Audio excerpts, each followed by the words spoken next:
ನಾವೀಗ ತಮ್ಮ ಬಗ್ಗೆ ಹೇಳಬೇಕು ಮೊದಲು ಸರ್. ತಮ್ಮ ಹೆಸರು? ನಮ್ಮ ಹೆಸರು ದಾನಯ್ಯ ಚೌಕಿಮಠ್ರಿ.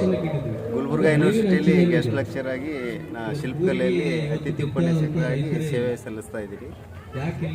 ಇಲ್ಲಿ ಕಾರ್ಯಾಗಾರಕ್ಕೆ ಕರೆಸಿದಾರ. ನಮ್ಮ ಕೈಯಲ್ಲಿ ಒಂದು 10 ಸ್ಟೂಡೆಂಟನ್ನು ಕೊಟ್ಟಿದ್ದಾರೆ. ಅವ್ರಿಗೆ ಸ್ವಾವಲಂಬಿ ಜೀವನ ಮಾಡ್ಕೊಳ್ಳೋಕ್ಕೆ ಹೇಗೆ ಬದುಕಬೇಕು ಅನ್ನೋದು ಹೇಳಿಕೊಡ್ತಾ ಇದ್ದೀವಿ. ಮತ್ತು ಕಾಲೇಜ್ ಮೇಲೆ ನೌಕರಿ ಸಿಗುವವರೆಗೂ ಖಾಲಿ ಇರ್ಬೇಕಂತ ಏನು ಇದಿಲ್ಲ. ಇದನ್ನು ಕಲ್ತ್ಬಿಟ್ಟು ಅವರು ತಮ್ಮ ಜೀವನವನ್ನು ರೂಪಿಸ್ಕೋಬೋದು.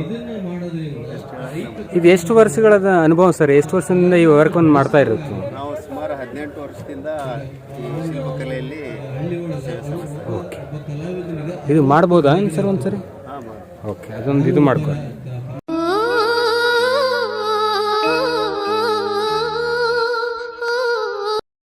ಕುಮಾರಿಗೆ ಬಡತನ ಮಾಡಿ ಬಲಗ ಕುಂಟಿ ರಂಟಿ ನೇಗಿಲಿ ಪ್ರತಿಯೊಂದನ್ನು ರೈತರ ಏನು ಬೇಕು ಆ ಸಾಮಾನುಗಳನ್ನು ರೆಡಿ ಮಾಡಿ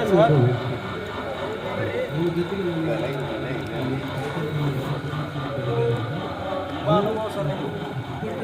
ಜನಪದ ಕಲಾವಿದರು ನೇಗಿಲಿ ಕುಂಟಿ ಕೂರಿಗೆ ಜೀವನ ಅಂದ್ರೆ ಯಾವ ರೀತಿ ಬದುಕಬಹುದು. ನಾವೀಗ ಈ ಗೊತ್ತಲ ಸ್ವರ್ಣ ಕಾರ್ಯಕ್ರಮದಲ್ಲಿ ಬಂದು ಕೆಲವೊಂದು ಅಂಶಗಳನ್ನು ವೀಕ್ಷಣೆ ಮಾಡಿ ನೋಡಿದಾಗ ನಾವು ಯಾರೂ ಕೂಡ ಶಾಲೆ ಕಾಲೇಜುಗಳು ಕಲಿತು ಉದ್ಯೋಗ ನೌಕರಿ ಸಿಗದೇ ಇದ್ದಾಗ ಹಾಗೆ ಸುಮ್ಮನೆ ಇರೋದಕ್ಕಿಂತ ಸ್ವ ಉದ್ಯೋಗದಲ್ಲಿ ಯಾವ ರೀತಿಯಲ್ಲಿ ತೊಡಗಬೇಕು ಅಂತಕ್ಕಂಥ ಕಲೆಯನ್ನು